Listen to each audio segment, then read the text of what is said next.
I remember the exact moment my life shattered into 1,000 jagged pieces. The moment when someone I trusted with my deepest wounds looked me in the eyes and reduced my entire existence to two cruel words: damaged goods. It wasn't the assault that broke me. It was her betrayal. Let me take you back to where it began. 5 years ago, Vanessa Carter and I were inseparable. The classic story of two ambitious women climbing the corporate ladder together at Luminous Innovations, one of the fastest-growing tech companies in the country. We'd met during orientation, both of us bright-eyed MBA graduates with dreams bigger than the skyscraper that housed our tiny cubicles. "Rebecca," she'd said on our first lunch break, perfectly manicured hand extended toward me, "I've been watching you in training. You're going to be someone in this company. We both are. We should stick together." That was Vanessa, always calculating, always connecting, always seeing 10 moves ahead on the corporate chessboard. Her ambition radiated from her like heat from a furnace. While most people found it intimidating, I found it exhilarating. In her, I saw a reflection of my own hunger for success, just packaged in a more polished exterior. Where I was thoughtful and methodical, Vanessa was bold and instinctive. Where I built relationships through genuine connection, she built networks through strategic charm. We balanced each other perfectly.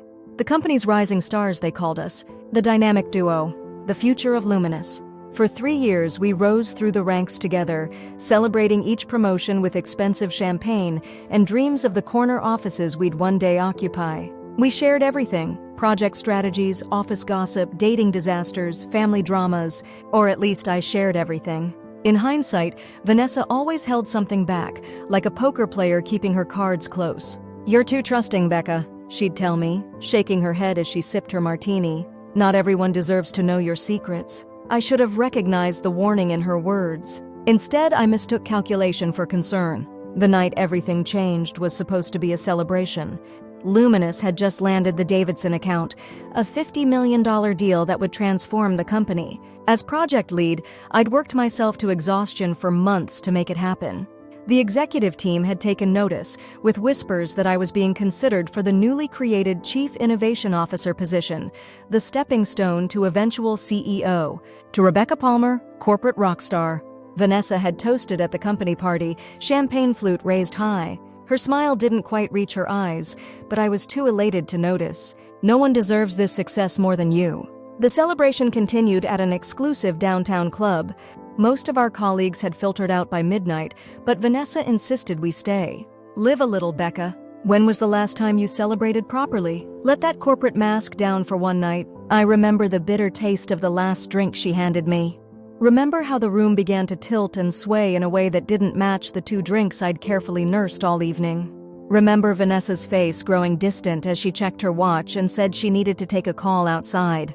The memories after that fragment like shattered glass. Disconnected images that my mind has tried to stitch together in the years since. The weight of unfamiliar hands. A storage room with flickering fluorescent lights. The cold concrete floor against my cheek. My screams muffled by something pressed against my mouth. Pain, sharp, tearing, endless pain. And then merciful darkness. I woke in a hospital room, the sterile white ceiling swimming into focus as a persistent beeping marked each of my heartbeats. My body felt like it belonged to someone else, bruised, violated, foreign. My throat raw from screaming, my wrists purple with finger-shaped bruises. The detective who took my statement was kind but clinical. The club's security cameras had malfunctioned in the back hallway. No witnesses had come forward. My toxicology report showed a common date rape drug in my system. The physical evidence was there, but without an identified assailant, she cautioned me that prosecution would be difficult. "I'm sorry," she said, her voice gentle but her eyes already moving on to the next case, the next victim. "We'll do everything we can, but you should prepare yourself for the possibility that we may never find who did this." I nodded numbly, already understanding a truth that victims throughout history have known. Justice is not guaranteed. Sometimes it must be created by your own hands. Through those first dark days, Vanessa was surprisingly absent. Text messages went unanswered. Calls went to voicemail. When I returned to work 2 weeks later, too soon, my therapist warned, but I couldn't bear the solitude of my apartment with its shadows that seemed to move when I wasn't looking. Vanessa's eyes skittered away from mine in the hallway. "I've been swamped," she explained when I finally cornered her in the break room. "The Davidson implementation is taking all my time." You understand. Something in her voice had changed. A coolness that hadn't been there before, as if my trauma was contagious and she feared catching it. I didn't press. Trauma changes people, not just the victims but those around them. Some people don't know how to sit with another's pain without flinching. I told myself that's all it was. That when the bruises faded and I stopped jumping at sudden movements, things would return to normal between us. I was wrong.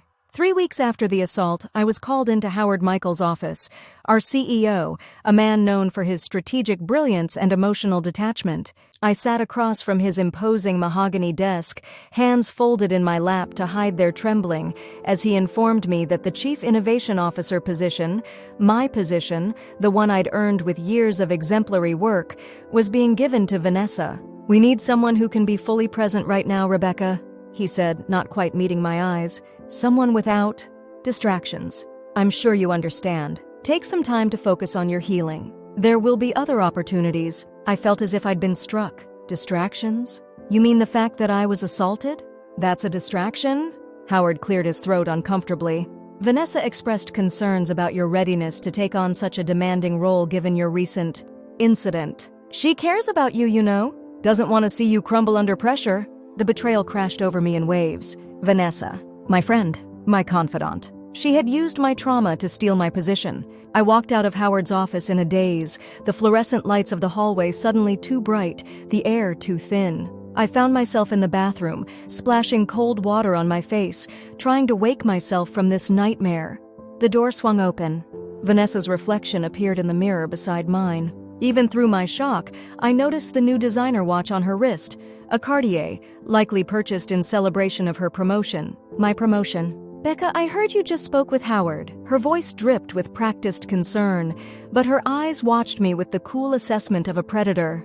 "I hope you understand. I only had your best interests at heart when I spoke to him." I turned slowly to face her, water still dripping from my chin. "My best interests? You told him I couldn't handle the position because I was assaulted." She flinched at my bluntness but recovered quickly. "I told him you needed time to heal. That pushing you into such a high-pressure role right now would be harmful. That wasn't your decision to make. Someone had to make it and you weren't thinking clearly." Her voice hardened slightly. "Be reasonable, Becca. The company needs someone stable right now, someone who can focus entirely on business without personal complications." My hands gripped the edge of the sink so tightly my knuckles turned white. "Personal complications? Is that what we're calling sexual assault now?" Vanessa sighed, checking her reflection in the mirror and smoothing an invisible wrinkle from her impeccable blazer. When she spoke again, her voice had dropped to a whisper, as if she was sharing a difficult truth only a true friend would have the courage to speak. "The business world isn't fair, Becca. You know that. Clients, investors, board members, they see a victim and they see weakness, liability, risk." She placed a manicured hand on my shoulder. I fought the urge to recoil. "Right now you're damaged goods in their eyes." "I'm just being realistic." Damaged goods. The words echoed in my head like a gunshot in an empty room. Two simple words that reduced me from a person to a product, one that had been used, broken, devalued. In that moment, something inside me that had been barely holding together finally shattered completely. But in its place, something new began to form. Something cold and hard and unbreakable. I looked at Vanessa, really looked at her, and for the first time, I saw her clearly. The calculated ambition. The practiced empathy that never quite reached her eyes. The way she'd positioned herself to capitalize on my trauma. Had she planned this? The question rose unbidden in my mind. Had she seen an opportunity the night of the celebration and taken it? The thought was too horrible to contemplate. Yet it took root, quietly growing in the darkest corners of my mind. "You should take some time off," Vanessa continued, mistaking my silence for acceptance. "Clear your head. Come back when you're whole again." She squeezed my shoulder, her diamond tennis bracelet catching the fluorescent light. "I'll take care of everything here." I'm sure she expected me to crumble, to break down in tears, to resign quietly and disappear into the background of her triumphant narrative. Instead, I smiled. It wasn't a warm smile. It was the kind of smile that forms when something inside you has grown so cold that it burns. I watched her confidence falter for just a moment, the first genuine reaction I'd seen from her.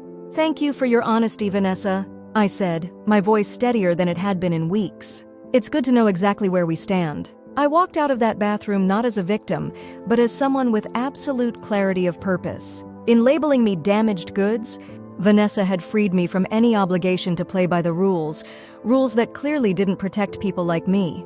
Rules that allowed predators to thrive while victims were discarded. That night, I didn't cry. I didn't scream into my pillow or throw things against the wall. Instead, I sat at my kitchen table with a legal pad and began to write. Names, dates, company hierarchies, strategic opportunities, potential allies, Vanessa's weaknesses. By morning, I had the outline of a plan, not just for revenge, though that would come, but for something more substantial, more permanent. If Vanessa wanted to be CEO someday, and she'd made no secret of that ambition, then I would become the immovable obstacle between her and that dream. More than that, I would take that dream for myself. The next day, I submitted my resignation, not because I was broken, but because I needed freedom to maneuver. Howard seemed relieved, offering a generous severance package if I signed a non-disclosure agreement about my personal circumstances. His transparent attempt to silence me about the assault only strengthened my resolve. I signed, took the money,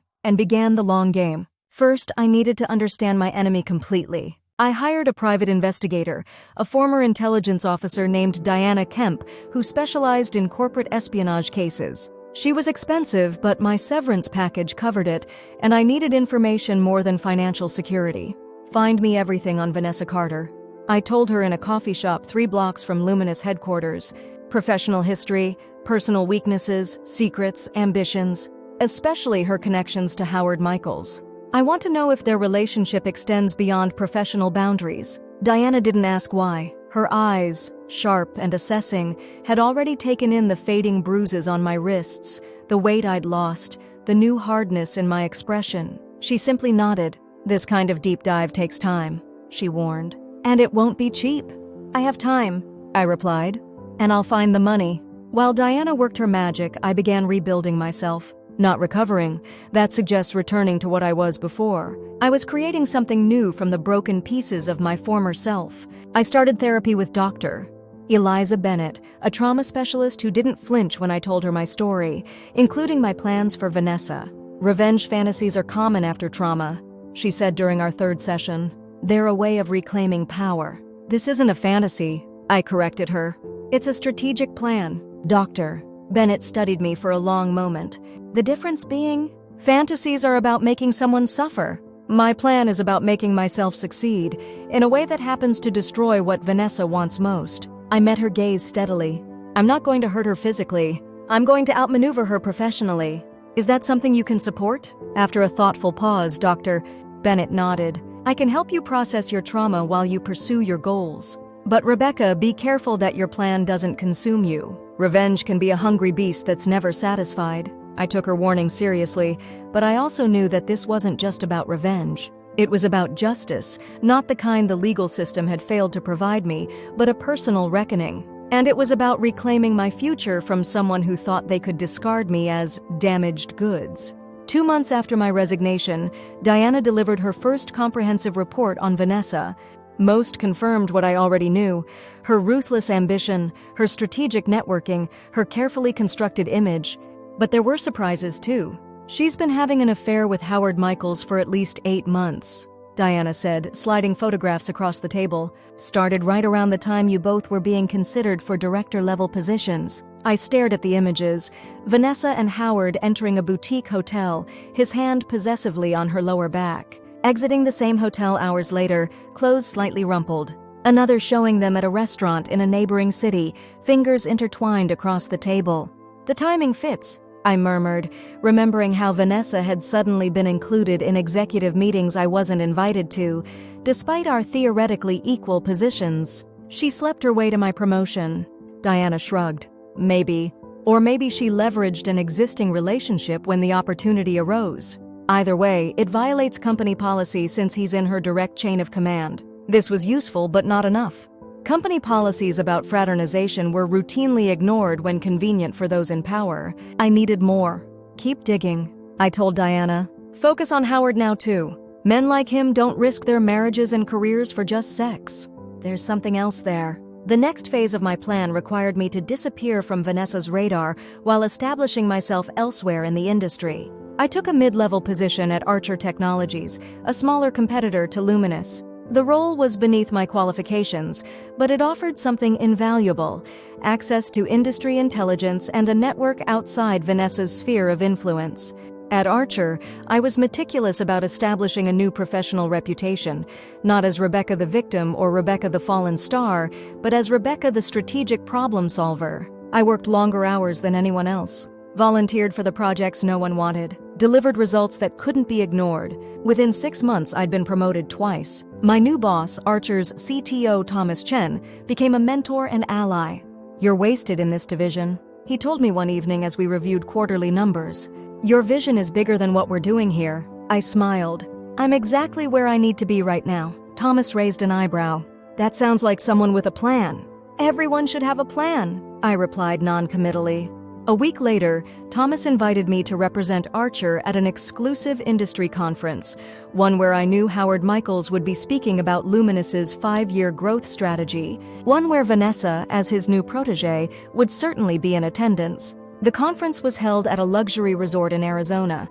I arrived early, checked into my room, and spent an hour selecting my armor: a tailored charcoal suit that radiated quiet authority, subtle makeup that highlighted rather than concealed the new angles of my face, and the confidence of someone who had walked through fire and emerged stronger. I avoided the opening reception where I might encounter Vanessa or Howard directly. Instead, I networked strategically with board members from various companies, venture capitalists looking for their next investment, and industry journalists hungry for insider perspectives. I didn't mention Luminous or my history there. I simply presented myself as an innovative thinker with unique insights into market trends. By the second day, I'd established enough connections to implement the next phase of my plan. I stationed myself in the second row of Howard's keynote presentation, deliberately positioned in his sightline but not so close that he'd feel confronted. Vanessa sat in the front row, of course, nodding enthusiastically at everything Howard said, occasionally glancing around to ensure people noticed her privileged position. She didn't see me. She wasn't looking for me. Howard's presentation was predictably polished but technically shallow, full of buzzwords and ambitious projections, light on actionable strategy. During the Q&A session, I raised my hand. Howard's eyes passed over me at first, then returned with a flicker of recognition and unease. "Ms. Palmer," he acknowledged, his professional smile not quite reaching his eyes.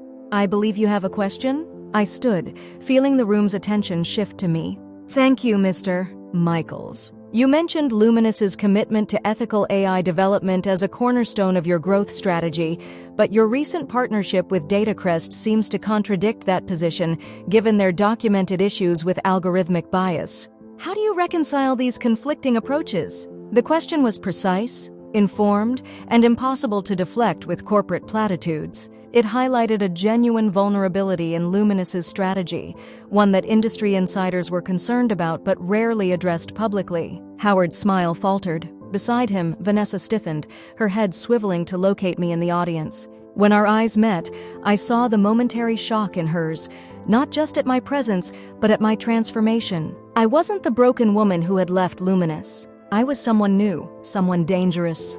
Howard fumbled through a non-answer about ongoing dialogue with partners and commitment to improvement. I nodded as if satisfied, but the damage was done. After the presentation, I overheard multiple attendees discussing my question and Howard's inadequate response. Vanessa intercepted me as I exited the conference room. "Rebecca," she said, her voice a careful blend of surprise and manufactured warmth. "I had no idea you were attending. You look different. Recovery agrees with me," I replied with a smile that didn't reach my eyes. She glanced around, lowering her voice. "What are you doing here?" "That question you asked Howard. What was that about?" "Just professional curiosity," I said. "Datacrest's ethical issues are well documented. As Chief Innovation Officer, I'm sure you've developed a strategy to address them." Vanessa's eyes narrowed slightly. "Of course. We have comprehensive protocols in place." A lie. Diana's intelligence had confirmed that Luminous had rushed into the Datacrest partnership without proper due diligence, something I knew would eventually create legal exposure. "Wonderful," I said. "I look forward to reading about them in your next quarterly report. If you'll excuse me, I have a meeting with the Fusion Tech board. Lovely catching up." I walked away before she could respond, feeling her eyes boring into my back.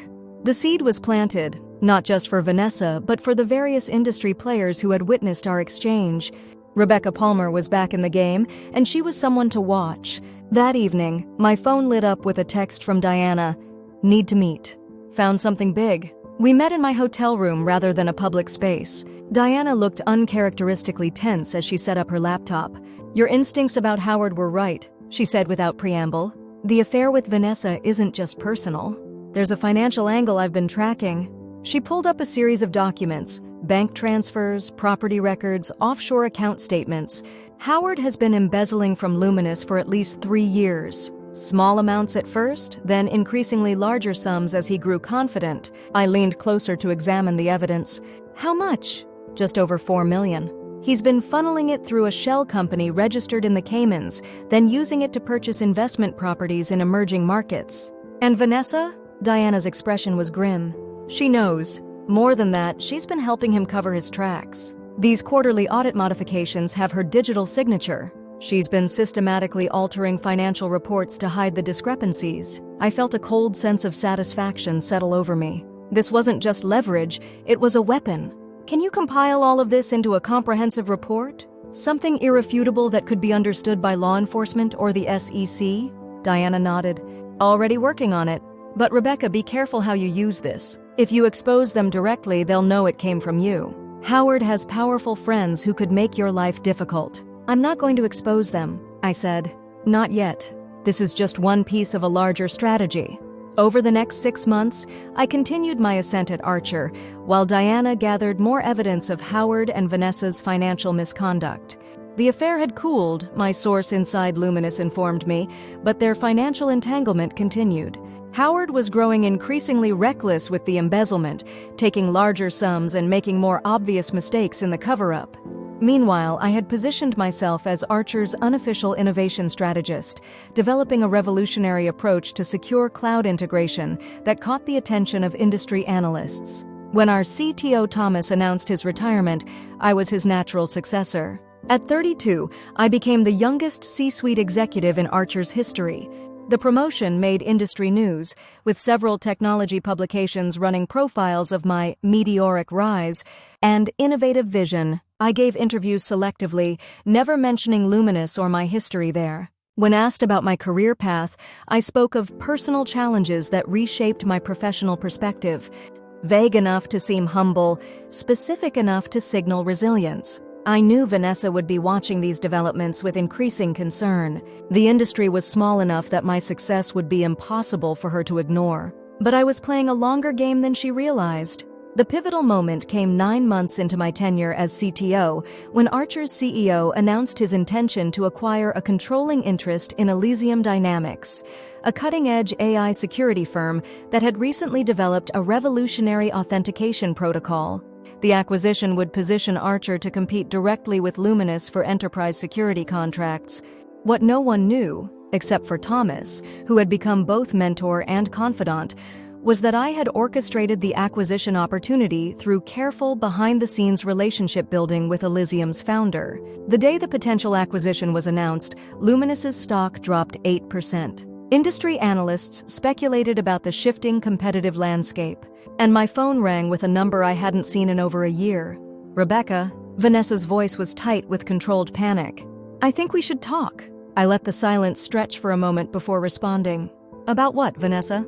"It's been quite a while. This Elysium acquisition, it's a mistake. Archer is overextending itself financially. The technology isn't market-ready." I almost laughed at her transparent attempt to derail the deal. "Thank you for your concern, but our due diligence has been thorough." "Was there something else?" She changed tactics, her voice softening into the faux warmth I remembered so well. "I've been thinking about you, actually. About how things ended at Luminous. I may have been insensitive during a difficult time in your life." "Insensitive," I repeated, letting the word hang between us. "Is that what we're calling it?" I was under tremendous pressure. Howard was pushing for quick decisions, and I said I was damaged goods. I finished for her. "Those were your exact words, Vanessa. I remember them quite clearly." She sighed dramatically. "I made a mistake. I was worried about you and it came out wrong. But look at you now. You've clearly moved past it. You've done so well for yourself." "Yes," I agreed. "I have. We should get together sometime." catch up properly, maybe discuss potential collaboration opportunities between our companies. And there it was, her real purpose. Not apology, not reconciliation, but panic that Archer was becoming a genuine threat to Luminous under my leadership. I'm quite busy these days, I told her, but I appreciate the sentiment. Before she could respond, I added, by the way, how is the Datacrest partnership working out? I noticed their algorithmic bias issues have attracted some regulatory attention recently. The sharp intake of breath on the other end of the line told me the barb had landed. Datacrest was indeed facing regulatory scrutiny, and Luminous's partnership had become a liability exactly as I'd predicted. We're implementing enhanced oversight protocols, she said stiffly. I'm sure you are. Good luck with that, Vanessa. I ended the call feeling a cold satisfaction. The game was progressing exactly as planned. 2 weeks later, Diana delivered the final piece of evidence I'd been waiting for, proof that Howard had used embezzled funds to purchase a vacation property in Costa Rica with Vanessa's name alongside his on the deed. Not just financial complicity now, but tangible shared assets that couldn't be explained away.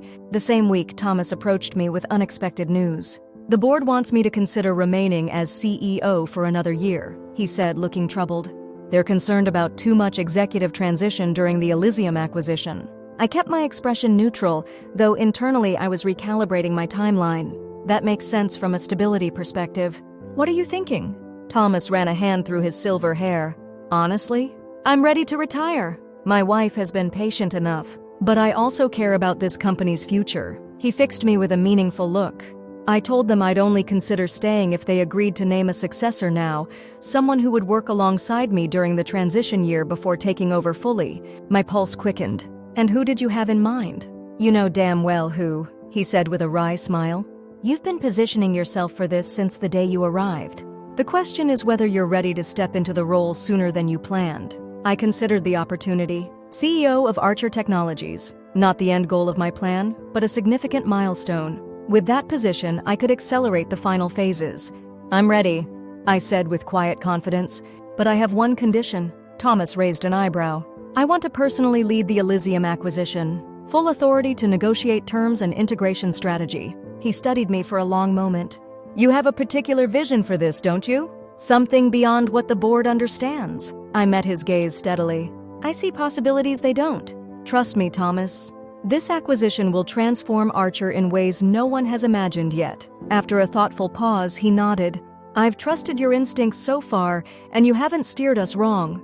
I'll back you with the board. 3 days later, Archer Technologies announced that I would become CEO-elect, working alongside Thomas for 1 year before assuming full control. The press release highlighted my innovative vision and transformative leadership approach. My phone exploded with congratulatory messages from industry colleagues. LinkedIn notifications poured in. Several business publications requested interviews. Among the deluge, one text message stood out, from a number I'd deleted but memorized. Impressive achievement. Perhaps we should discuss that collaboration after all. Dinner next week? I didn't respond. Instead, I called Diana.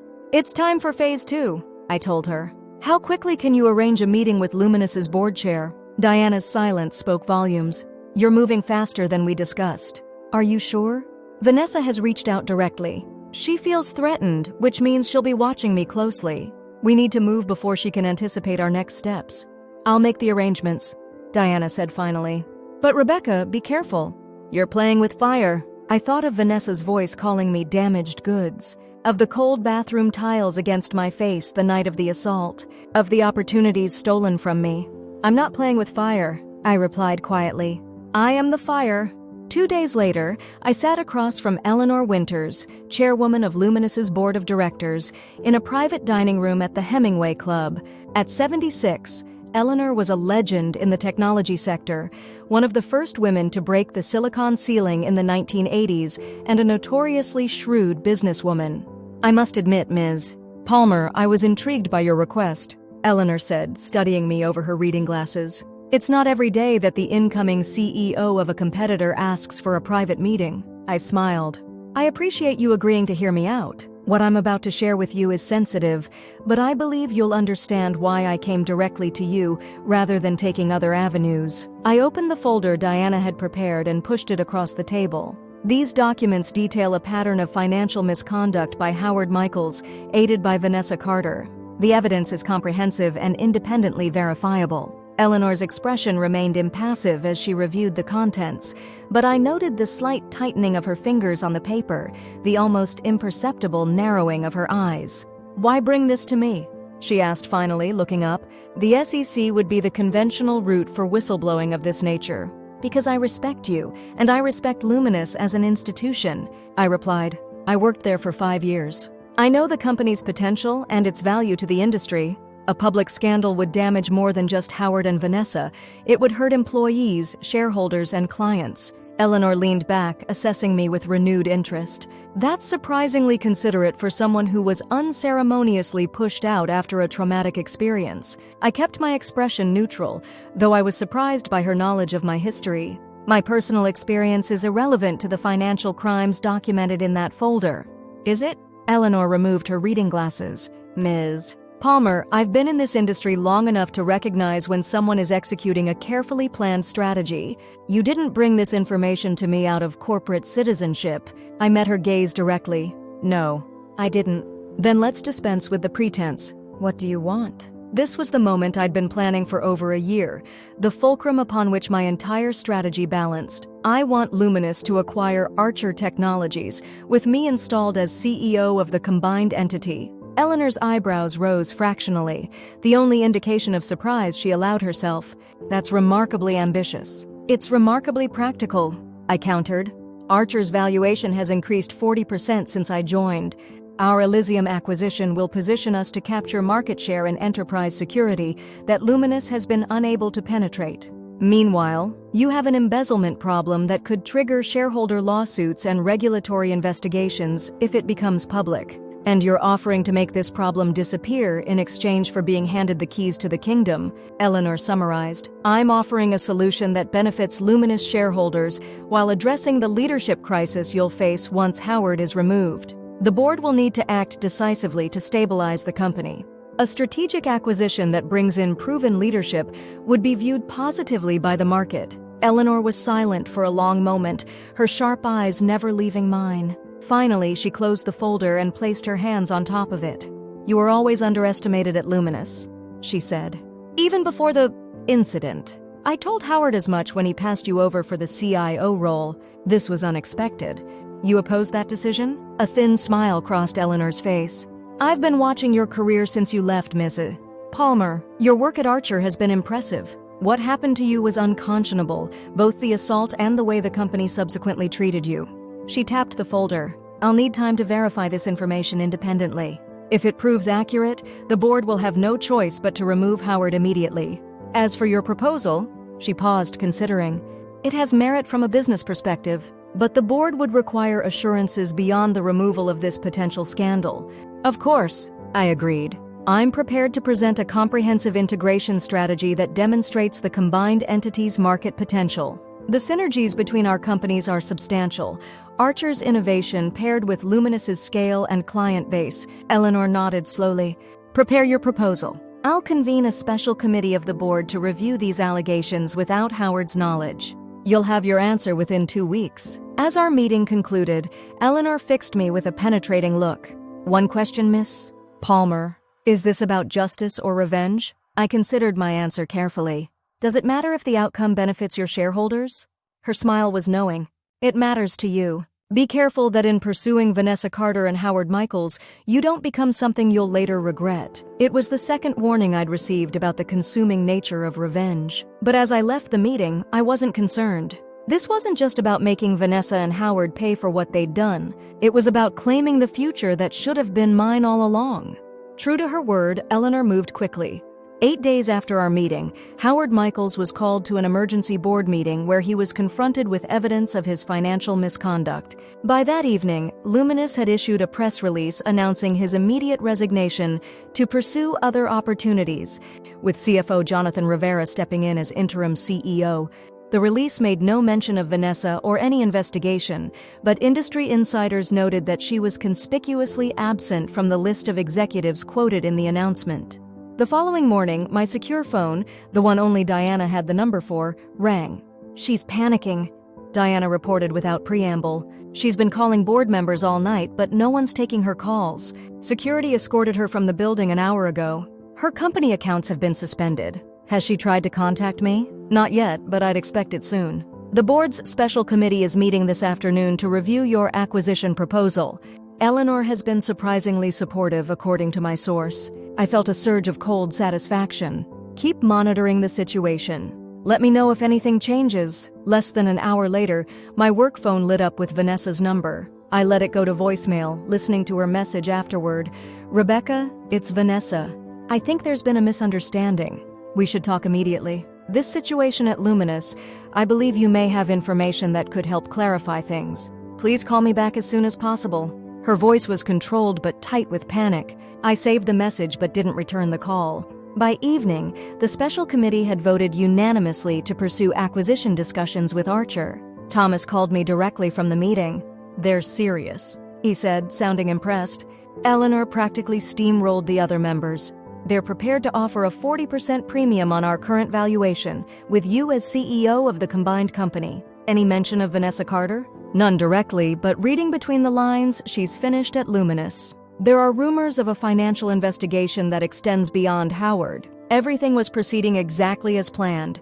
The next day, both companies announced they had entered preliminary acquisition discussions, with the press release specifically noting that I would lead the combined entity following completion of the deal. Luminous's stock rose 7% on the news. Archer's jumped 15%. Financial analysts praised the potential synergies between the companies, with several noting that my leadership at Archer had transformed the company from a mid-tier player to an innovation leader. Vanessa called again that afternoon. Again, I let it go to voicemail. Her message was less controlled this time.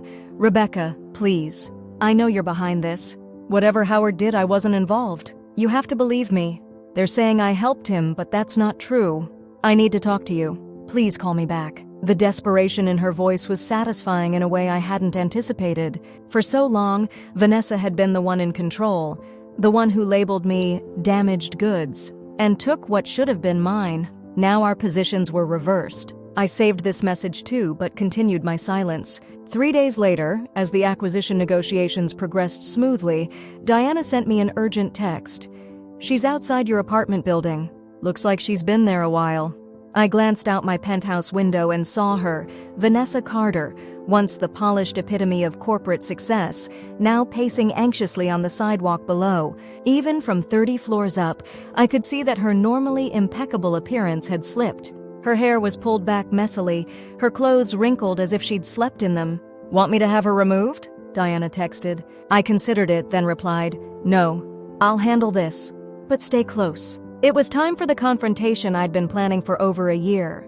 The moment when Vanessa would fully understand what she had set in motion when she betrayed me. I took my time preparing, selecting a crisp white blouse and charcoal suit that projected calm authority, applying subtle makeup that highlighted the strength in my features rather than softening them. I wanted Vanessa to see clearly what I had become in the aftermath of her betrayal. The security desk called to inform me that a Vanessa Carter was insisting on seeing me. I instructed them to send her up. When the elevator doors opened directly into my penthouse foyer, Vanessa stepped out hesitantly. The contrast between us couldn't have been more stark. Her disheveled appearance against my polished composure, her obvious anxiety against my perfect calm.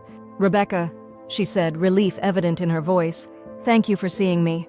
I've been trying to reach you for days. I gestured to the living room with its floor-to-ceiling windows overlooking the city. Would you like something to drink? Water? Wine? You look like you could use something stronger.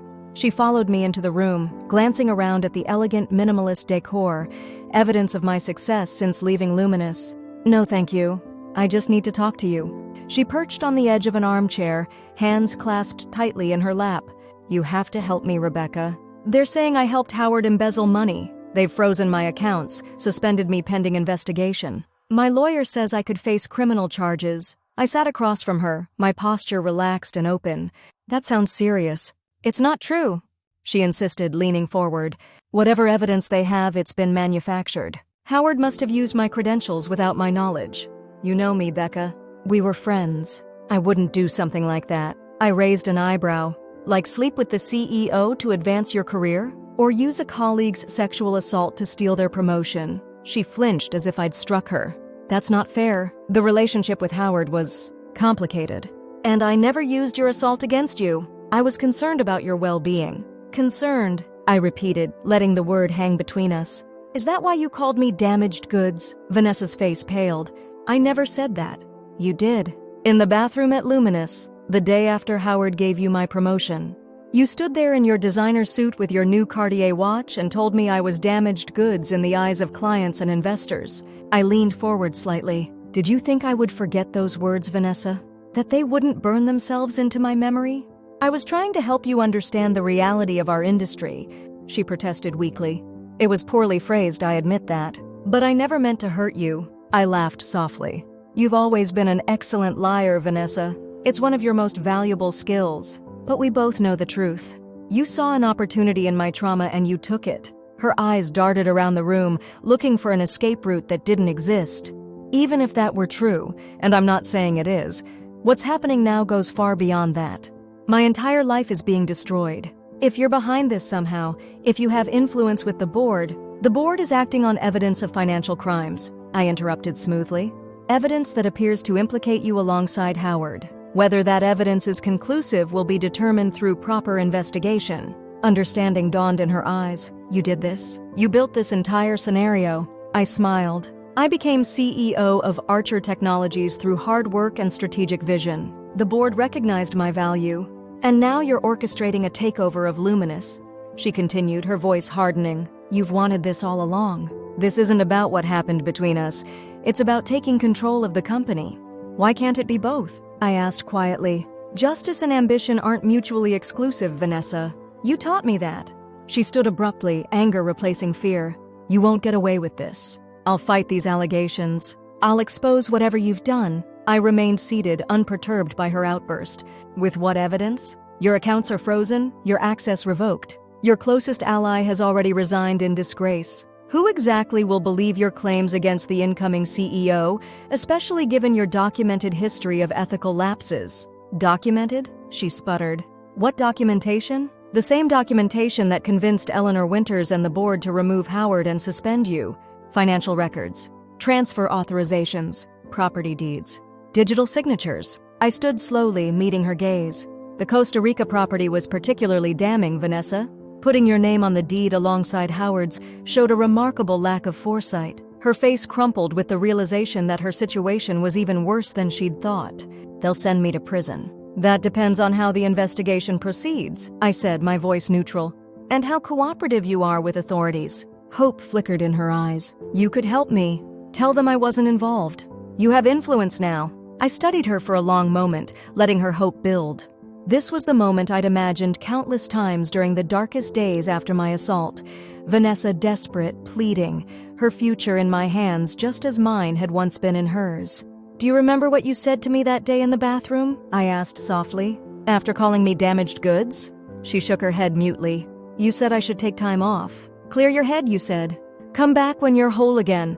And then you promised to take care of everything while I was gone. I moved closer, close enough to see the fear dilating her pupils. That's exactly what I did, Vanessa. I cleared my head. I made myself whole again, stronger than before. And now I'm back to take care of everything. What are you saying? She whispered. I'm saying that your future at Luminous is over. Whether you face criminal charges depends on factors beyond my control. The evidence exists and will be evaluated by the proper authorities. I stepped back, creating distance between us. Our business here is concluded. That's it? Desperation edged her voice. After everything we went through together, you're just going to watch them destroy me? I considered her question thoughtfully. No, Vanessa. I'm not going to watch. I'm going to lead Luminous into a future where people like you, people who see trauma as an opportunity to exploit, who discard others as damaged goods, no longer have a place. I turned and pressed the intercom button. Security, please escort Mins. Carter from the building. As the elevator doors opened and security appeared, Vanessa made one last desperate appeal. Rebecca, please. I made a mistake. I'm sorry for what I said. You can't do this to me. I met her gaze one final time. I'm not doing anything to you, Vanessa. I'm simply claiming what should have been mine all along. Everything else is the natural consequence of your own actions. As security led her away, I heard her final words, half sob, half accusation. "You planned this from the beginning," and she was right. From the moment she had called me damaged goods, I had begun planning this exact outcome. Not just revenge, though that was certainly part of it, but a complete reclamation of my future on my own terms. 2 weeks later, the acquisition was finalized. Archer Technologies was absorbed into Luminous Innovations, with me installed as CEO of the combined entity. My first official act was to announce a new corporate ethics policy and compliance structure specifically designed to prevent the kind of financial misconduct that had led to Howard's downfall. My second act was to launch a comprehensive review of the company's sexual harassment and assault policies, establishing a zero-tolerance approach with clear reporting mechanisms and victim support systems. The business press hailed both moves as evidence of my commitment to transforming Luminous's corporate culture. Industry analysts praised the strategic vision behind the acquisition, predicting substantial growth as Archer's innovative technologies were integrated with Luminous's established market presence. On the morning of my first day as CEO, I arrived early at Luminous headquarters. The building was nearly empty, the day's bustle not yet begun. I took the executive elevator to the top floor where my new office, Howard's former domain, awaited. As I stepped into the expansive corner office with its commanding views of the city, I felt a sense of completion. Not happiness exactly. The wounds Vanessa and Howard had inflicted would always be part of me. But vindication, justice, power reclaimed. I ran my fingers along the edge of the massive desk, thinking of all that had transpired to bring me to this moment. The assault, Vanessa's betrayal, the long, methodical execution of my plan, the moments of doubt and pain, the cold determination that had carried me through. A soft knock at the door interrupted my thoughts. Eleanor Winters stood in the doorway, elegant as always in a tailored suit that belied her 76 years. "I thought I might find you here early," she said, entering without waiting for an invitation. "First days are always significant." I gestured for her to take a seat. "I wanted some quiet time to acclimate before the executive team arrives." Eleanor settled into a chair, studying me with those shrewd eyes that seemed to see more than most. "The board is pleased with how smoothly the transition has progressed. Your integration plan is ambitious but thoroughly considered." "Thank you. I've had a long time to think about what Luminous could become under the right leadership." A knowing smile crossed her face. "Yes, I imagine you have." She paused, her expression growing more serious. "The investigation into Vanessa Carter has been completed. The evidence was compelling. She's agreed to a plea deal with the prosecutor, reduced charges in exchange for testimony against Howard." I nodded, keeping my expression neutral despite the satisfaction that coursed through me. A practical decision on her part. "Indeed." Eleanor tilted her head slightly. "You know, when we first met to discuss this acquisition, I asked if your motivation was justice or revenge. You never really answered. Does my answer matter now? The outcome benefits the company either way. Perhaps not to the company, but it matters to you." She leaned forward slightly. "Take it from someone who has spent decades in this industry. Holding on to vengeance consumes you from within. Now that you've achieved what you set out to do, you need to decide what comes next." I considered her words carefully. What comes next is transforming Luminous into the company it should have been all along. One where people aren't discarded when they become inconvenient. Where innovation isn't sacrificed for personal gain. Eleanor nodded slowly. "A worthy ambition. Just remember that true strength isn't demonstrated in how we defeat our enemies, but in how we lead once victory is achieved." She rose to leave, then paused at the door. "For what it's worth, I believe you'll be exceptional in this role. Not because of what drove you here, but because of who you are despite it." After she left, I walked to the floor-to-ceiling windows and looked out at the city stretching before me. Eleanor was right about one thing. I needed to decide what came next. The plan that had consumed my existence for the past 2 years was now complete. Vanessa was facing the consequences of her actions. Howard was disgraced. And I had claimed the position that should have been mine all along. But standing here in this office, the culmination of my revenge, I realized that the emptiness I'd expected to feel hadn't materialized. Instead, I felt something unexpected, possibility. The opportunity to build something meaningful from the ashes of betrayal, to ensure that no one else would be labeled damaged goods and discarded. I thought of the woman I had been before the assault, ambitious but trusting, driven but naive. I thought of the broken person I'd become in its aftermath, shattered by Vanessa's cruel dismissal. And I thought of who I was now, forged in that fire, hardened by it, but not consumed by it. Damaged goods. The phrase that had once cut so deeply now seemed almost laughable in its inadequacy. I wasn't damaged, I was transformed. And with that transformation came power that neither Vanessa nor Howard could have anticipated. I was exactly where I was meant to be. Not because fate had led me here, but because I had carved this path myself, step by methodical step, from the moment Vanessa's betrayal had cleared my vision and shown me what I was truly capable of. My phone buzzed with a calendar notification. The executive team would be arriving soon for our first official meeting. I straightened my suit, composed my expression, and prepared to begin the next chapter. Not as someone seeking revenge, but as a leader with the power to create change. As I took my seat at the head of the conference table minutes later, facing the curious and somewhat anxious faces of my new executive team, I allowed myself a small smile of satisfaction. "Good morning," I said, my voice steady and assured. "Let's talk about the future of Luminous Innovations." The room fell silent as I surveyed the faces around me. Some I recognized from my previous time at Luminous, now regarding me with a mixture of wariness and curiosity. Others had come from Archer, loyalty evident in their confident postures. All were waiting to see what kind of leader I would be. For those who don't know my full history with this company, I began, my voice steady. I started my career at Luminous 5 years ago. I believed in what this company could be, an industry leader that balanced innovation with integrity. I paused, letting my gaze touch each person at the table. Recent events have shown us the cost of compromising that integrity. I opened the leather portfolio in front of me, more as a gesture than a necessity. The plans within had been seared into my mind for months. The merger of Archer's innovation with Luminous's market position creates an unprecedented opportunity. But integration isn't just about combining technologies or client lists. I leaned forward slightly. It's about establishing a unified culture based on principles that will guide every decision we make moving forward. For the next hour, I outlined my vision: ambitious growth targets balanced with ethical frameworks, technological innovation coupled with human-centered policies. I watched understanding dawn across their faces as they realized this wasn't just corporate platitudes. This was a fundamental reimagining of what Luminous could become. When I finished, Thomas, who had agreed to stay on as Chief Strategy Officer during the transition, spoke first. "This is exactly why the board selected you, Rebecca." His approval was genuine, his eyes reflecting the same excitement I'd seen when I'd first shared my vision with him at Archer. "You're not just thinking about the next quarter, you're building for the next decade." Others chimed in with questions, suggestions, concerns. I welcomed all of them, noting which executives engaged constructively and which seemed resistant to change. Mental notes were made about who would thrive in the new Luminous and who might need to be transitioned out. As the meeting concluded, I asked my new Chief of Staff, Maya Chen, a brilliant strategist I'd brought from Archer, to remain behind. "Initial impressions?" I asked once the door closed. Maya didn't hesitate. "Rodriguez and Patel are fully on board. They were asking the right questions." She consulted her notes.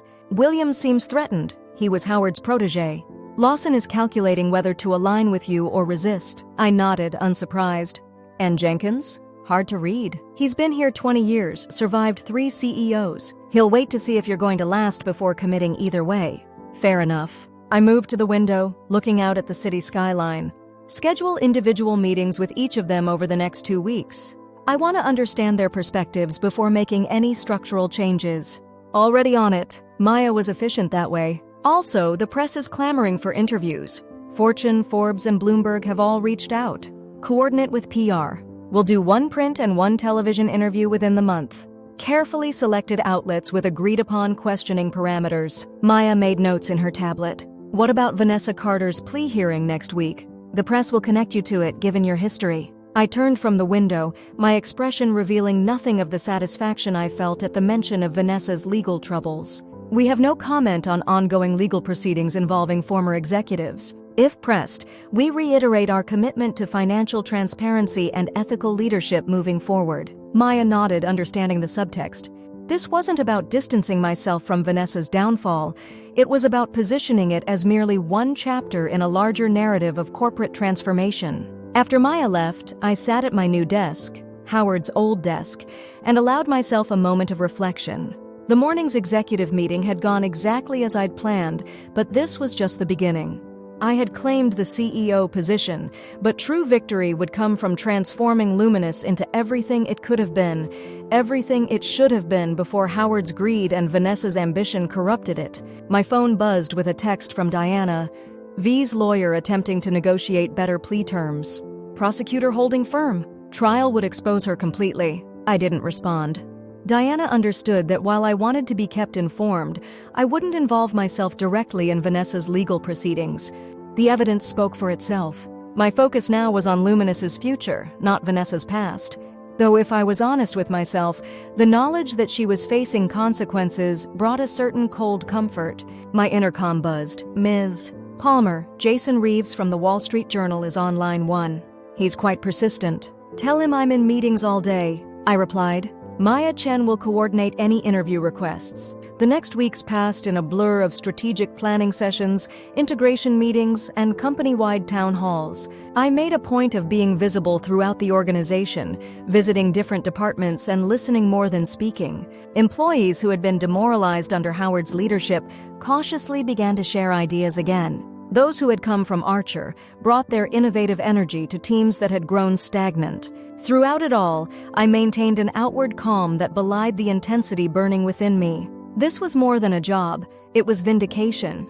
Every successful integration meeting, every new initiative launched, every positive market response was confirmation that I belonged in this position, that I had earned it not through manipulation or betrayal, but through vision and determination. A month into my tenure, Maya entered my office, closing the door behind her. Vanessa Carter accepted the plea deal, she said without preamble. 2 years with possibility of parole after 8 months, full restitution of her portion of the embezzled funds, and cooperation in the case against Howard Michaels. I kept my expression neutral, though my pulse quickened. I see. It's all over the financial news. The PR team wants to know if we should issue a statement. No statement, I said firmly. This chapter of Luminous's history is closed. We're focused on the future. Maya nodded but hesitated before leaving. There's something else. She's requested to speak with you before reporting to prison next week. The request caught me off guard. After our last confrontation in my penthouse, I had assumed Vanessa understood that our connection was severed permanently. What could she possibly want to say now? Declined, I said after a moment's consideration. Whatever she wants to say can be said through her lawyer. Maya seemed relieved by my response. I'll have legal communicate that. After she left, I found myself staring at the framed vision statement I'd placed on my office wall, my first official act as CEO. Innovation with integrity. Read the simple heading, followed by principles that directly countered the culture Howard and Vanessa had created. Part of me, a small, still wounded part, wanted to hear what Vanessa would say. Would she beg for leniency? Try to justify her actions one last time? Offer some genuine remorse that might give me closure? I shook my head, dismissing the thought. Vanessa had lost the right to my attention the moment she called me damaged goods. Her fate was no longer my concern. 2 days later, an envelope arrived by courier, hand-delivered to my office despite the company's security protocols. Inside was a handwritten letter on Vanessa's personal stationery. Rebecca. It began, her elegant script somehow making even my name look like an accusation. Since you've refused to meet with me, I'm forced to write what I had hoped to say in person. First, congratulations on your victory. It was masterfully executed. I underestimated you, a mistake I've paid for dearly. You'll be pleased to know that Howard faces much worse charges than I do. His offshore accounts were far more extensive than even I realized. It seems I was just another pawn in his game, though I doubt you'll believe that. I won't insult you with apologies. We both know they would be meaningless at this point. But I will say this, I never forgot our friendship. Even as I took what should have been yours, I told myself I was protecting you from pressures you weren't ready to handle after your assault. It was a lie, of course, the kind we tell ourselves to justify the unforgivable. As I prepare for what comes next, I find myself wondering if your revenge has brought you the satisfaction you sought. Has becoming CEO of Luminous healed what was broken that night? Has seeing me destroyed filled the void left by betrayal? I suspect not. We're alike in that way, Rebecca. Success alone has never been enough for either of us. Whatever you've become, whatever I helped create through my cruelty, I hope you find what you're looking for. Vanessa, I read the letter twice, searching for manipulation between the lines, for some hidden trap. Finding none, I fed the paper into the shredder beside my desk, watching as Vanessa's elegant handwriting was reduced to confetti. She was wrong about one thing. This wasn't just about success or revenge. It was about justice, creating something meaningful from the ashes of betrayal. And I was only beginning. That evening, I worked late, reviewing the final plans for the official launch of our integrated security platform, the first major product to combine Luminous and Archer technologies. The market was already responding positively to early announcements, with our stock price climbing steadily. A soft knock interrupted my concentration. Eleanor Winters stood in the doorway, an unusual sight at this hour. "The board meeting ended an hour ago," she said, entering without waiting for an invitation. "Yet here you are, still working." I smiled, setting aside the reports. "There's a lot to do. There always will be." She settled into the chair across from me. "That's the nature of the position. The work is never done." I'd come to respect Eleanor enormously in the months since our first clandestine meeting.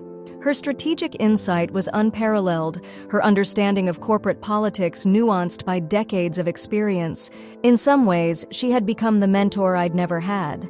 "You've exceeded expectations," she said, studying me with those shrewd eyes. "The board is impressed with the integration progress, and the market response has been stronger than projected." "Thank you. But that's not why I stopped by." Eleanor leaned forward slightly. "Vanessa Carter reports to federal prison tomorrow." I kept my expression neutral. "I'm aware. Are you also aware that she sent similar letters to all board members explaining her actions and expressing regret for the damage to Luminous's reputation?" This caught me by surprise. "No, I wasn't," Eleanor nodded. "A calculated move, certainly, trying to salvage some professional dignity even as she enters prison."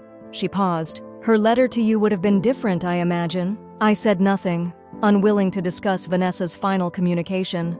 "Rebecca," Eleanor said, her voice gentler than usual, "you've won. Completely and irrefutably. Howard faces years in prison. Vanessa will serve her time and emerge with her career in tatters.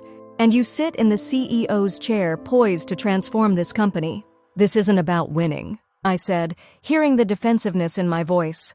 "It's about building something meaningful. The two aren't mutually exclusive," Eleanor acknowledged. "But at some point, you need to set down the sword and pick up the scepter. True leadership isn't about settling scores." "Is that what you think I'm doing?" Eleanor's expression was kind but unflinching. "I think you focused your considerable talents on claiming what was wrongfully denied to you. That's no small achievement." She stood, preparing to leave. "Now I'm curious to see what you'll do with it." After she left, her words lingered with me. Was I still carrying the sword, looking for enemies to vanquish? Or was I truly focused on building Luminous into the company it could become? The question followed me home that night and into the following days as I threw myself ever more intensely into my role. I reviewed department budgets, authorized new research initiatives, restructured reporting lines to eliminate the silos Howard had cultivated. I worked punishing hours, driving my executive team to match my pace. 6 weeks into my tenure, Thomas called me out on it directly. "You're going to burn out the entire executive floor if you keep this up," he said during our weekly one-on-one meeting. "And yourself along with them. The integration timeline is aggressive," I replied, not looking up from the market analysis I was reviewing. Everyone understood that going in.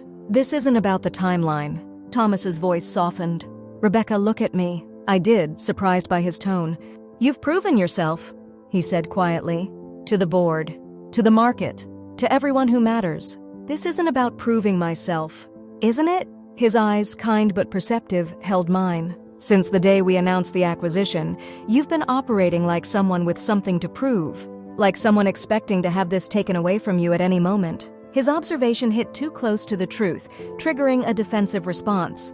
"I'm operating like a CEO who understands the stakes of a major corporate integration." Thomas wasn't deterred.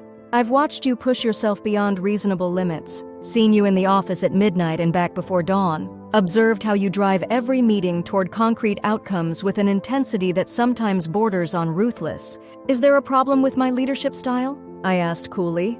"Your leadership is exceptional," he countered, "but sustainability matters." The person I met at Archer, the visionary who inspired trust and innovation, she knew when to push and when to nurture, when to drive and when to delegate. I felt something inside me soften slightly at his words. Thomas had been my ally from the beginning, recognizing my potential when others saw only ambition. His concern was genuine. "You've won, Rebecca," he said, unconsciously echoing Eleanor's words. "Now it's time to lead. Lead, not fight. Create, not conquer." The distinction resonated with something Dr. Bennett had said in our therapy sessions months ago. Be careful that your plan doesn't consume you. That evening, instead of working late, I left the office at a reasonable hour and walked to a small park near my apartment building. The autumn air was crisp, the trees beginning to show hints of gold and crimson. I found an empty bench and simply sat, allowing myself to fully inhabit the moment. For so long, my focus had been singular: reclaim what Vanessa had taken from me, prove that I wasn't damaged goods, but someone worthy of leadership. Now that I had achieved that goal, I needed to redefine my purpose. To transition from the sword to the scepter, as Eleanor had put it. My phone buzzed with a news alert. Former Luminous executive Vanessa Carter reports to federal prison. Attached was a photograph of Vanessa, hair pulled back, face devoid of makeup, eyes fixed on something beyond the camera, being escorted into the minimum security facility where she would serve her sentence. I studied her image, searching for the emotion it evoked in me. Not satisfaction, not vindication. Something more complex, a quiet acknowledgement that justice, however imperfect, had been served. I put away my phone and looked up at the darkening sky, allowing myself to release the breath I felt I'd been holding for 2 years. Vanessa would serve her time, Howard would face his trial, and I would lead Luminous into its next chapter. The following morning, I arrived at the office with a renewed sense of purpose. I called an impromptu meeting with my executive team, determined to set a different tone. "I want to thank each of you for your extraordinary work during this transition," I began, making eye contact with each person around the table. "The pace has been relentless, and you've risen to every challenge." I saw surprise in their eyes, not at the acknowledgement itself, but at the warmth behind it. "Today, I want to shift our focus from integration to innovation," I continued. "We've successfully combined our operations. Now it's time to look forward and ask ourselves, what will the new Luminous create that neither company could have achieved separately?" For the next 2 hours, we engaged in the most productive brainstorming session I'd experienced since taking the CEO position. Ideas flowed freely, barriers between former Archer and Luminous employees dissolving as excitement built around new possibilities. As the meeting concluded, I felt Thomas's approving gaze and gave him a small nod of acknowledgement. He was right. Leading was different from winning, and it was time I embraced that distinction fully. Over the next several months, I worked to transform not just Luminous, but my own approach to leadership. I still maintained high standards and drove for results, but I balanced that intensity with genuine interest in the people creating those results. I introduced a mentorship program specifically designed to support women in technology, ensuring that no one with potential would be overlooked or discarded as I had been. The market responded positively to our new direction. Our stock price climbed steadily. Industry analysts praised our innovative product launches and our commitment to ethical business practices.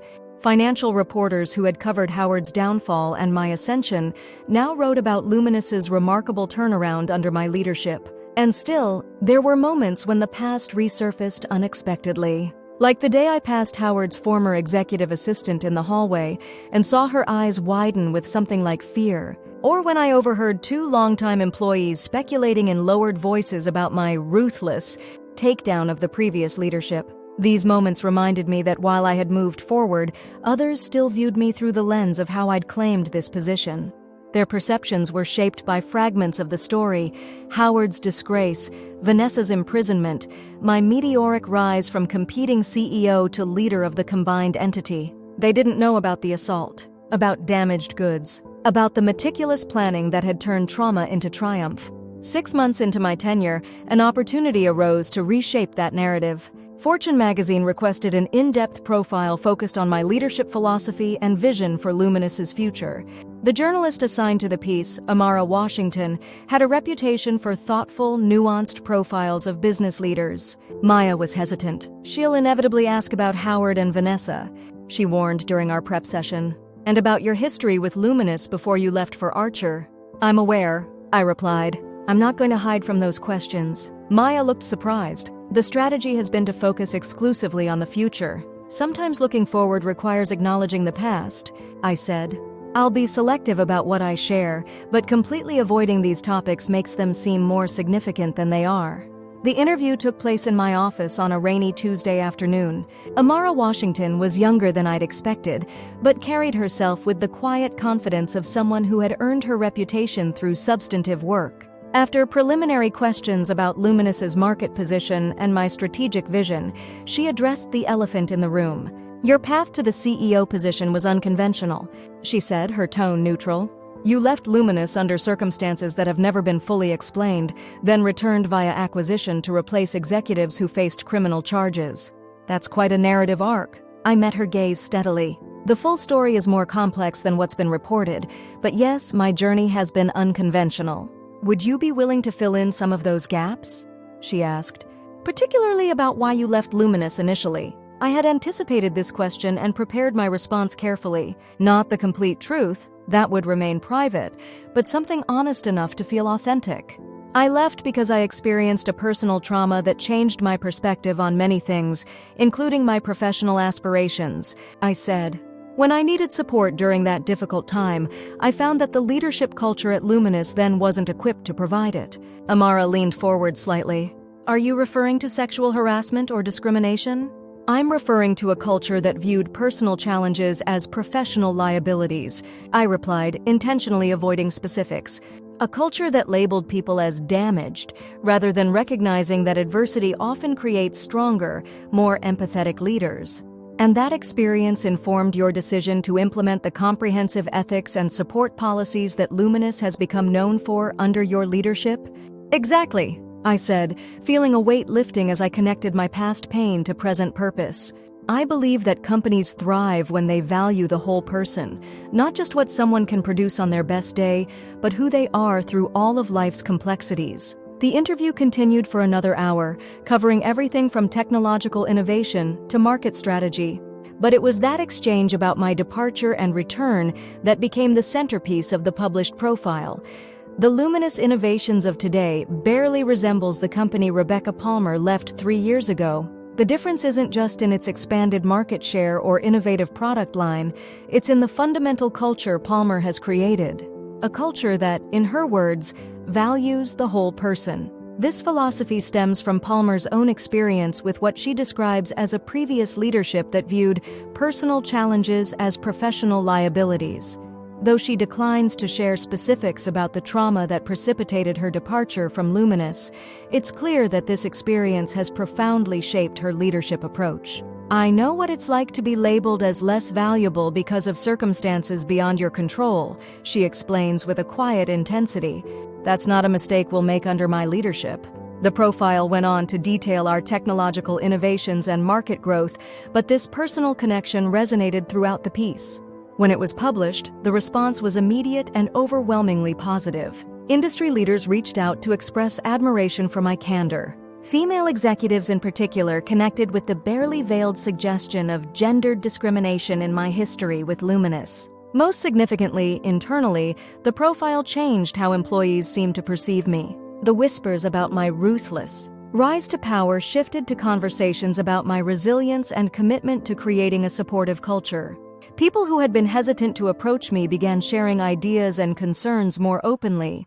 3 weeks after the profile was published, Eleanor invited me to lunch at her private club, a rare occurrence that signaled something important was on her mind. "The fortune piece was quite effective," she said after we'd ordered. "Humanizing without being sentimental. Strategic without seeming calculated." "Thank you," I replied. It felt like the right time to provide some context. Eleanor studied me with those penetrating eyes. "You found your footing as CEO. The initial transition challenges have been addressed. The market has responded positively to your leadership." She paused. "And Howard Michaels's trial begins next month." I kept my expression neutral, though the reminder sent a small jolt through me. In focusing on Luminous's transformation, I'd managed to push thoughts of Howard's upcoming legal proceedings to the periphery of my consciousness. "The prosecutor has indicated that you may be called as a witness," Eleanor continued. "Not regarding the financial crimes, you weren't present for those, but to establish the timeline of leadership transitions and corporate governance." "I'll cooperate fully if called," I said, maintaining my professional tone. Eleanor nodded. "Of course." She hesitated, then added, There's something else you should know. Howard's defense strategy appears to include allegations that his removal was orchestrated as part of a personal vendetta. I felt my pulse quicken but kept my expression impassive. That's a desperate approach that ignores the documented financial crimes. Desperate, yes, but potentially damaging to Luminous if it generates unfavorable press coverage. Eleanor leaned forward slightly. The board is concerned about potential impacts on our stock price during the trial period. Now I understood the purpose of this lunch. You want me to distance myself from the proceedings. We want you to be prepared, she corrected. Howard's attorneys will attempt to shift focus from his crimes to your motives. They'll paint you as someone who manipulated evidence and leveraged board politics to orchestrate a takeover. The evidence of his embezzlement is irrefutable, I pointed out. His personal attack on me won't change that. In a court of law, perhaps not, Eleanor agreed. In the court of public opinion, particularly among investors who spook easily, perception matters as much as reality. I considered her warning. Howard was fighting for his freedom and his reputation. He had nothing left to lose by attacking mine. And while I knew the truth, that I had simply exposed his existing crimes rather than fabricating evidence, his defense would twist that narrative. What do you suggest? I asked. Be prepared for personal questions if you're called to testify. Have clear, concise responses that acknowledge your history with Luminous without suggesting any personal motivation in exposing the financial misconduct. I nodded. I can do that. And, Eleanor added, consider using this as an opportunity to further cement your vision for Luminous's future. Every press inquiry about the trial becomes a chance to redirect focus to the company's transformation under your leadership. Her advice was sound. The trial would inevitably bring renewed attention to the circumstances of my ascension to CEO. I could either try to avoid that spotlight or step into it intentionally, shaping the narrative rather than reacting to it.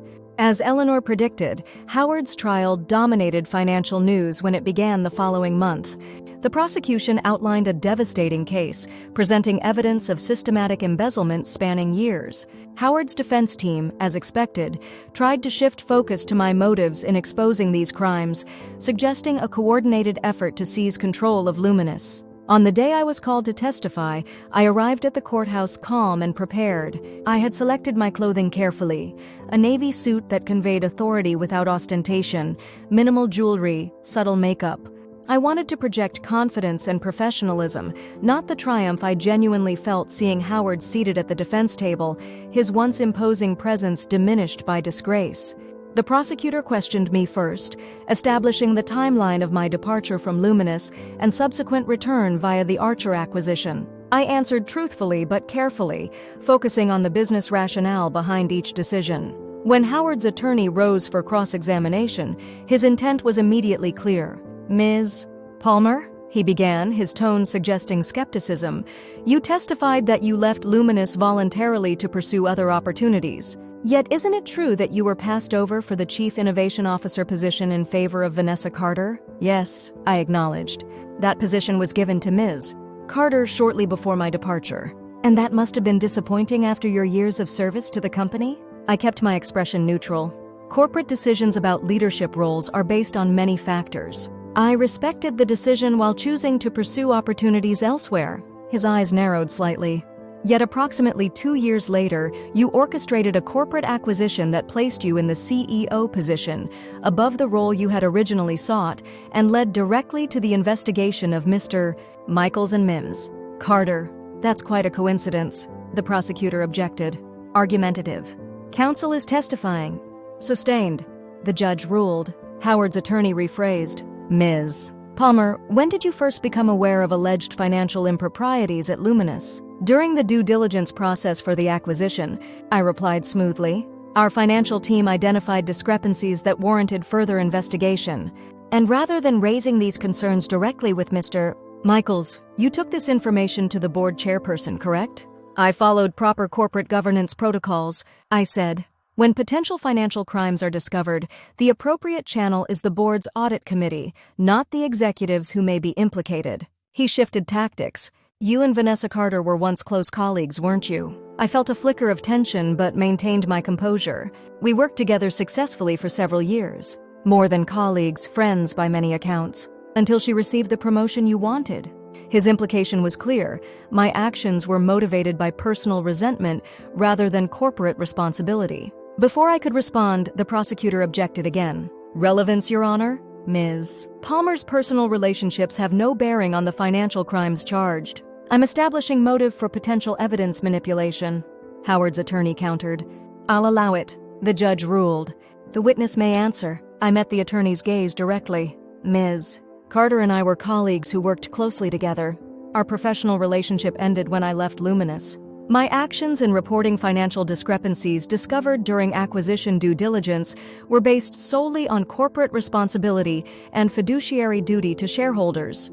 The questioning continued for another 20 minutes, each attempt to paint my actions as personally motivated, meeting the same professional, measured response. When I was finally excused, I felt a sense of quiet satisfaction.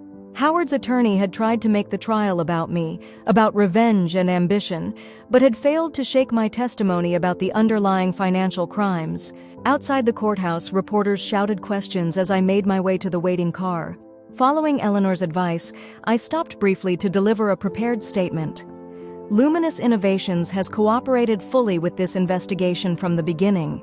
Our focus remains on building a company defined by innovation and integrity. While these proceedings address past misconduct, our team is focused on creating a future where such breaches of trust cannot occur. Simple, forward-looking, and impossible to use as ammunition in Howard's defense strategy. Back at the office, Maya had monitored the coverage closely. You came across extremely well, she reported. Professional, composed, unflappable. Early market response is positive. Our stock is actually up 2 points despite the trial publicity. Good, I said, removing my suit jacket and settling back into CEO mode. What's next on the agenda today?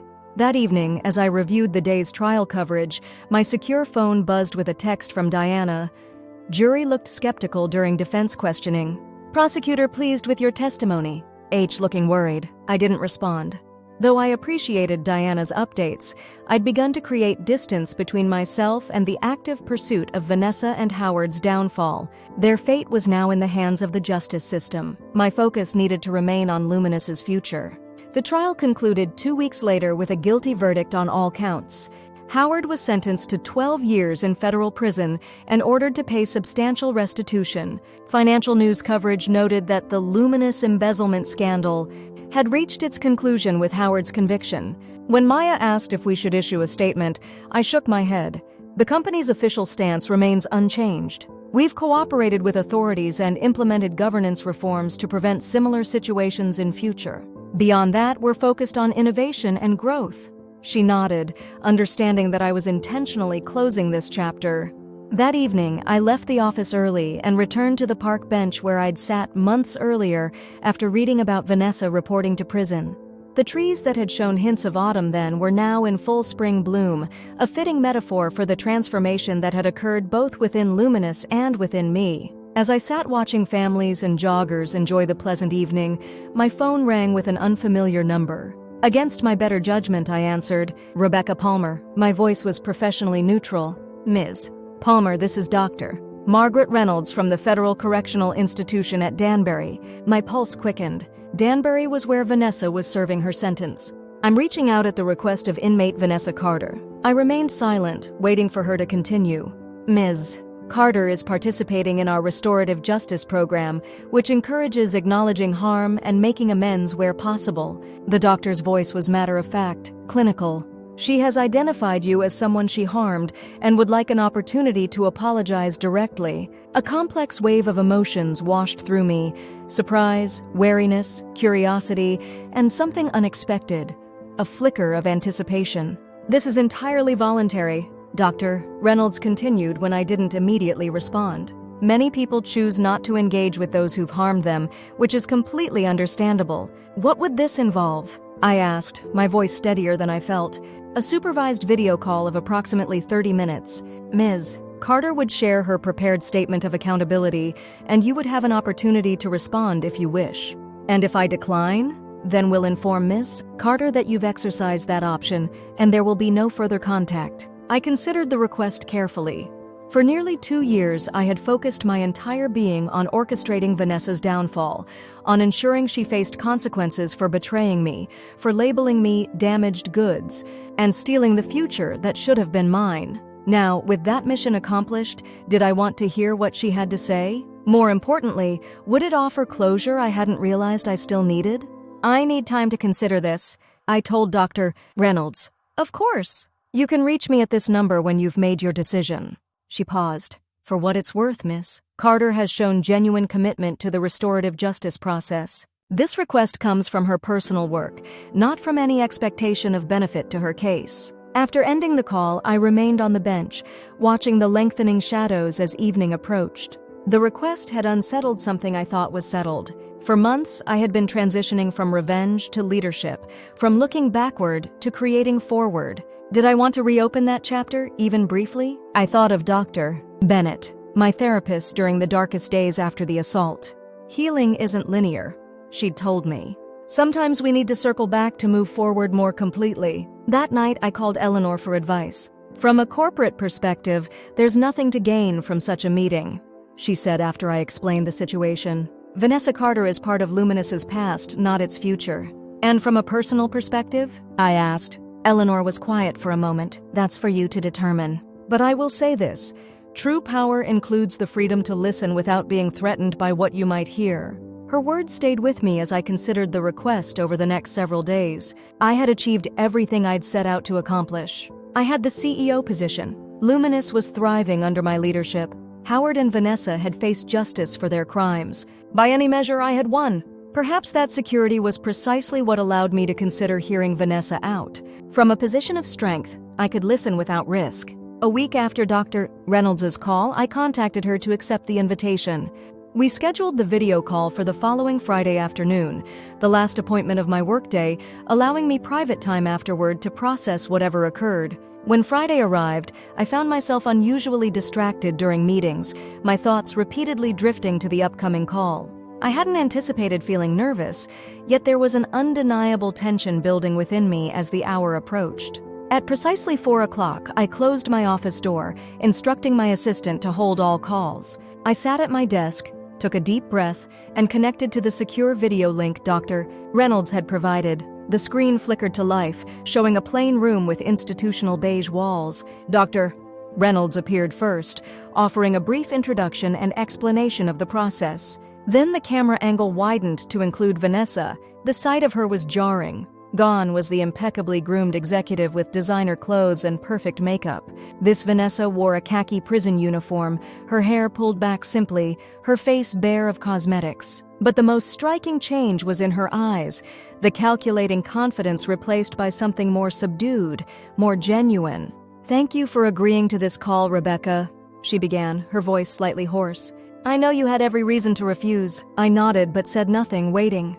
As part of my restorative justice work, I've been examining the harm I've caused throughout my career, the people I used, manipulated, or betrayed to advance my ambitions. She glanced down at notes before continuing.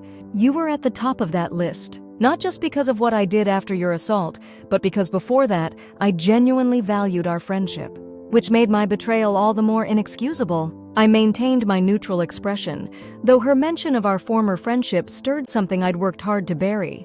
"When you were assaulted, I saw an opportunity and I took it," Vanessa continued, her voice steady despite the difficulty of the admission.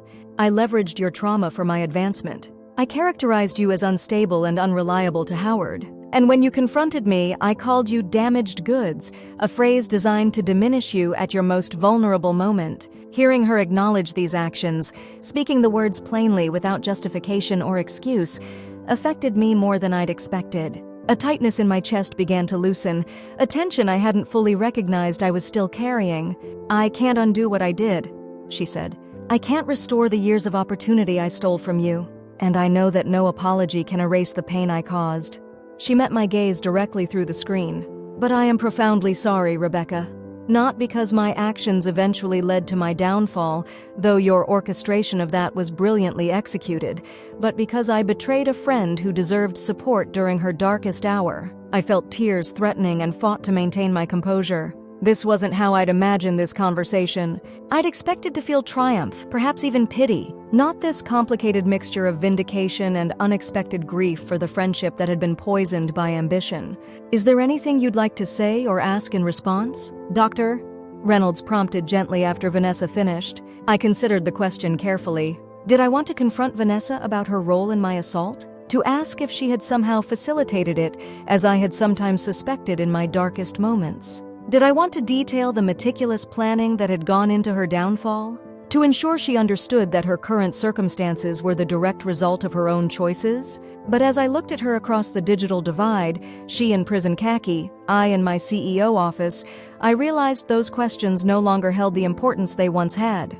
The power balance had shifted so definitively that demanding further acknowledgement seemed unnecessary. Instead, I asked the one question that still lingered.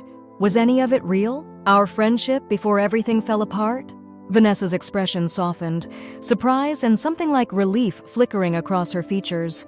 Yes, she said without hesitation. That part was real. I admired your intelligence, your integrity, your vision. In another life, one where I wasn't consumed by ambition at any cost, I think we could have accomplished extraordinary things together. She shook her head slightly, but I couldn't see past my own desires. Couldn't recognize that true success isn't just about position or power, but about how we achieve it. A sad smile crossed her face. That's a lesson you've taught me, though I doubt that was your intention. It wasn't, I acknowledged, speaking for the first time. But I'm glad something constructive has come from this situation. As the call neared its conclusion, I felt a profound sense of completion. Not the sharp satisfaction of revenge fulfilled, but something more substantial. The settling of accounts, the balancing of scales. I wish you well, Vanessa, I said, surprising myself with the sincerity behind the words. I hope you find your way forward after this chapter ends. Her eyes widened slightly at this unexpected grace. Thank you, Rebecca. And congratulations on everything you've built at Luminous. It's become what we always believed it could be, under the right leadership. After the call ended, I sat in silence for several minutes, processing what had transpired. Vanessa's apology had been genuine, more forthright than I'd anticipated, and my response had come from a place I barely recognized in myself, not the wounded victim or the calculating avenger, but someone who had moved beyond both identities. That evening I called Dr. Bennett for the first time in over a year. I spoke with Vanessa today. I told her after we'd exchanged pleasantries. Through a restorative justice program at her prison. That must have been challenging, she replied. How are you feeling about it? I considered the question carefully. Lighter, I said finally, as if I've set down something heavy I didn't realize I was still carrying. The weight of unfinished business, Dr. Bennett suggested. Even with all you've accomplished professionally, there was still that personal wound that needed addressing. Yes, I agreed. Hearing her acknowledge what she did, not just the professional betrayal but the cruelty of calling me damaged goods, it provided a kind of closure I didn't know I needed. And how do you see your path forward now? The question resonated deeply. For so long, my path had been defined by reclaiming what had been taken from me, by proving I wasn't damaged but powerful. That mission was now complete. The CEO position was mine. Luminous was thriving under my leadership. Howard and Vanessa had faced justice. I said slowly, it's time to focus entirely on creation rather than reclamation. To build something that reflects my vision, not just my vindication. That sounds like a healthy evolution. Dr. Bennett observed, moving from what was done to you toward what you choose to do. Exactly. I felt a sense of clarity I hadn't experienced since before the assault. I've spent years defining myself in opposition to what Vanessa called me, proving I wasn't damaged goods. Now I can simply be who I am, without reference to that label. The following Monday, I called an all-hands meeting to unveil a new initiative, one I'd been considering for months but had hesitated to implement. Standing on the stage in our largest conference center, facing hundreds of employees in person and thousands more joining virtually from global offices, I felt a renewed sense of purpose. Today marks a new chapter for Luminous Innovations, I began. We've successfully completed our integration. Our financial position is strong. Our product pipeline is robust. Now it's time to expand our definition of innovation beyond technology. I outlined the Luminous Foundation, a corporate initiative that would dedicate substantial resources to supporting survivors of sexual assault and other trauma, with particular emphasis on professional development and workplace reintegration. Many of you know that before returning to Luminous, I experienced personal trauma that changed my professional trajectory, I said, echoing the careful language I'd used in the Fortune interview. What you may not know is that I was fortunate to find mentors and opportunities that helped me rebuild. Not everyone has those advantages. I explained how the foundation would partner with existing organizations to provide skill development, mentorship, and job placement assistance for survivors. How it would create a corporate certification program recognizing companies with best practice policies for supporting employees through personal crises. How it would fund research into trauma-informed workplace practices. This isn't just about doing good, I emphasized. It's about recognizing untapped potential. People who have navigated significant trauma often develop extraordinary resilience, perspective, and problem-solving abilities, precisely the qualities we value at Luminous. As I concluded the presentation, I saw something shift in the audience's perception, a deeper understanding of my leadership philosophy and personal motivation. The initiative connected the dots between my hints about past trauma and my emphasis on creating a workplace that valued the whole person. The response was immediate and overwhelmingly positive. Employees approached me with personal stories of how trauma had shaped their own careers. Industry peers reached out to explore partnership opportunities with the foundation. Financial analysts noted that the initiative positioned Luminous as a leader in corporate social responsibility while addressing a previously underserved area. In the weeks that followed, I found myself approached by journalists not to discuss Howard's conviction or Vanessa's imprisonment, but to explore the innovative approach of the Luminous Foundation. The narrative was shifting, from the CEO who had orchestrated a corporate takeover to the visionary leader creating new models for workplace inclusivity. 3 months after launching the foundation, I received a surprising invitation to deliver the keynote address at the Women in Technology Leadership Summit, an honor typically reserved for industry veterans with decades of CEO experience. The invitation made specific reference to both my technological vision and the Luminous Foundation's work with trauma survivors. Your unique perspective on resilience as a leadership quality has resonated deeply across the industry, the committee chair wrote. We believe your insights would provide invaluable guidance to the next generation of women leaders. As I prepared my address, I reflected on the journey that had brought me to this moment, the assault that had shattered my sense of safety, Vanessa's cruel dismissal of me as damaged goods, the calculated path from victim to victor, the transition from revenge to vision. Standing at the podium before hundreds of women technology leaders, I felt a sense of coming full circle. This wasn't just personal vindication, it was the opportunity to transform my experience into something that might help others avoid similar pain or navigate it more successfully. Leadership isn't just about vision or strategy, I told the audience. It's about resilience, the capacity to absorb tremendous pressure and transform it into forward momentum. I shared carefully selected aspects of my journey, the professional setbacks, the rebuilding at Archer, the acquisition that brought me back to Luminous as CEO. I didn't mention the assault directly or name Vanessa, but I did acknowledge the pivotal moment that had changed everything.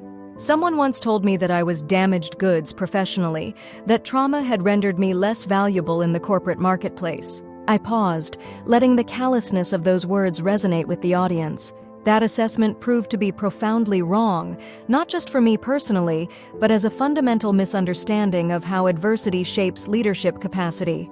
I described how navigating personal trauma can develop precision under pressure, empathy during conflict, and clarity about what truly matters, all essential leadership qualities that can't be taught in business school. The most damaging corporate cultures are those that view personal challenges as liabilities rather than potential sources of strength, I continued. When we discard talent because it doesn't fit neatly into our preconceptions of perfect professional trajectories, we lose the very perspectives that could transform our companies. As I concluded, I announced the expansion of the Luminous Foundation to include a specific focus on leadership development for trauma survivors, creating pathways to executive roles for people whose challenging journeys had prepared them for complex decision-making in ways traditional career paths couldn't replicate. The response was immediate, a standing ovation that continued longer than was comfortable for someone still adjusting to public recognition. Afterward, women lined up to share their stories, of setbacks overcome, of resilience forged through difficulty, of careers rebuilt after interruption. Among them was a young executive who reminded me powerfully of myself 5 years earlier, brilliant, ambitious, and recently sidelined after reporting sexual harassment by her supervisor. They're using my complaint to suggest I'm not stable enough for advancement. she told me, frustration evident in her voice. As if standing up for myself somehow proves I'm unsuitable for leadership. I felt a surge of both recognition and resolve. That assessment says more about the company's culture than about your capabilities, I told her. And it may be time to consider whether that culture deserves your talent. I handed her my card with a personal email address written on the back. When you're ready to explore other options, contact me directly. I smiled. Luminous is always looking for leadership potential that others have underestimated. That evening, as my driver navigated through city traffic toward home, I reflected on how completely my life had transformed from the moment Vanessa had called me damaged goods in that corporate bathroom. The journey from that devastating moment to this one had been arduous, sometimes dark, occasionally vengeful, but ultimately transformative in ways I couldn't have imagined. I had set out to prove Vanessa wrong, to show that I wasn't damaged but powerful. In the process, I had discovered something more meaningful, that the very experiences she had dismissed as damage had given me unique strengths. The assault and betrayal hadn't diminished me. They had forced me to develop capacities I might never have discovered otherwise. My phone buzzed with a text from Eleanor. Exceptional speech today. You found your voice as a leader. Board extremely pleased with direction and public response. I smiled at the message. Eleanor had been right when she suggested I needed to set down the sword and pick up the scepter. The satisfaction of revenge had been powerful but fleeting. The rewards of creation, of building something meaningful from the ashes of betrayal, were proving far more substantial and enduring. As the car pulled up to my building, I made a decision that had been forming gradually over recent months. Tomorrow, I would contact Diana and formally end our professional relationship.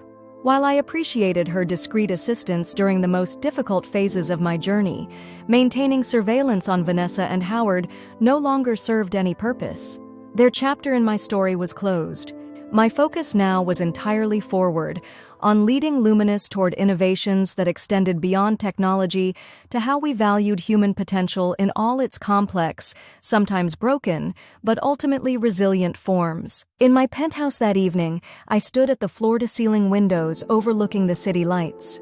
5 years ago, I had been an ambitious young executive with conventional dreams of corporate advancement. 3 years ago, I had been a trauma survivor dismissed as damaged goods by someone I trusted. 2 years ago, I had been a strategist methodically planning my return and revenge.